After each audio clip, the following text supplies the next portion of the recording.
Halo, saya Givi, pengajar Bahasa Indonesia di IMJ. Apa Anda semua tahu bahwa hanya negara Indonesia yang terdiri dari 33 provinsi yang berbeda bahasa, budaya, kebiasaan, agama, bahkan warna kulit.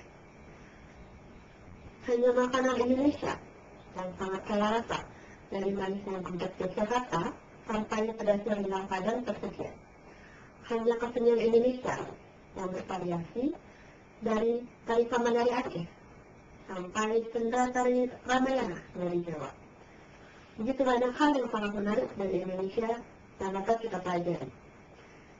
Tentunya sebagai orang Indonesia pun pastinya saya tidak mungkin mengetahui semua tentang Indonesia. Karena itu, diawali dengan belajar bahasa Indonesia. Mari kita sama-sama menggali keindahan negara Indonesia.